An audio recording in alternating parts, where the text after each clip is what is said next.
आज की बड़ी और बेहद अहम खबर उत्तर प्रदेश से है।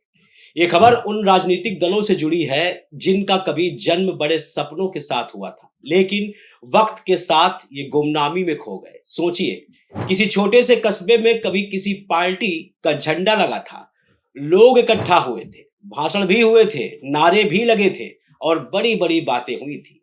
किसी ने बदलाव का सपना दिखाया था, तो किसी ने नई दिशा देने का दावा किया था।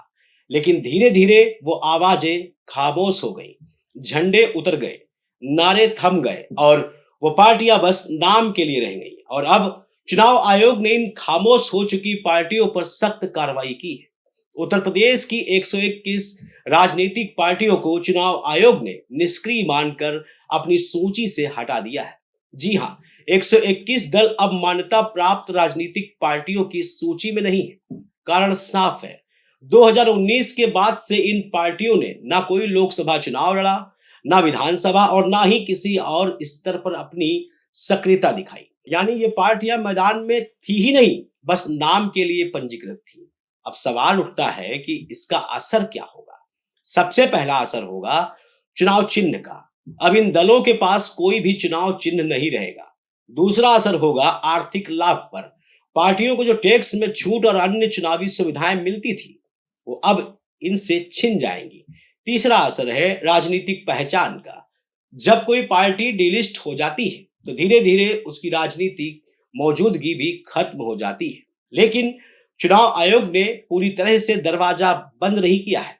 उसने कहा है कि अगर किसी पार्टी को लगता है कि ये फैसला गलत है, तो उसके पास 30 दिन का समय भी है। इस दौरान वो अपील कर सकते हैं और ये साबित कर सकते हैं कि वे सक्रिय थे या नहीं। अगर आयोग को उनके तर्क सही लगे, तो उन्हें दोबारा सूची में भी शामिल किया जा सकता है। अब जरा इस फैसले के राजनीतिक और सामाजिक मायने समझते हैं। उत्तर प्रदेश की राजनीति का सबसे बड़ा अखाड़ा है, यानी उत्तर प्रदेश राजनीति का सबसे बड़ा अखाड़ा है, जहां हर चुनाव में वोटों का समीकरण सबसे अहम माना जाता है। अब 121 पार्टियों के निष्क्रिय हो जाने का मतलब है कि मैदान में सिर्फ वही दल रहेंगे जो सचमुच सक्रिय हैं, यानी कि जो मैदान में सक्रियता के साथ डटे हैं। छोटी छोटी पार्टियां जो कभी सिर्फ नाम के लिए रजिस्टर्ड हुई थी, अब वे हट गई हैं। इससे चुनावी प्रक्रिया भी साफ सुथरी होगी और मतदाता के सामने विकल्प भी साफ नजर आएंगे। विशेषज्ञों का कहना है कि ये कदम चुनाव आयोग की पारदर्शिता की कोशिश है।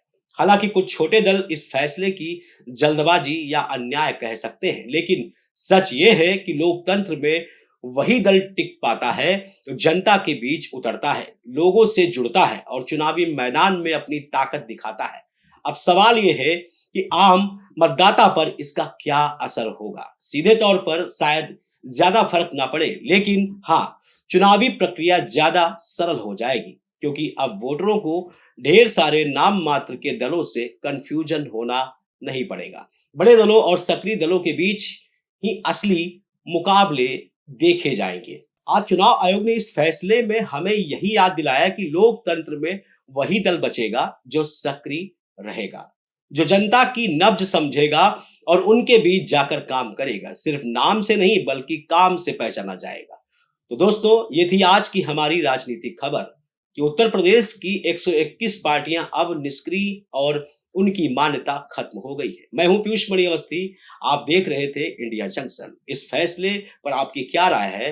क्या आपको लगता है कि चुनाव आयोग ने सही कदम उठाया है? अगर है तो हमें कमेंट करके जरूर बताएं। तब तक देखते रहें इंडिया जंक्शन। से जुड़े रहने के लिए सब्सक्राइब करें हमारा चैनल इंडिया जंक्शन।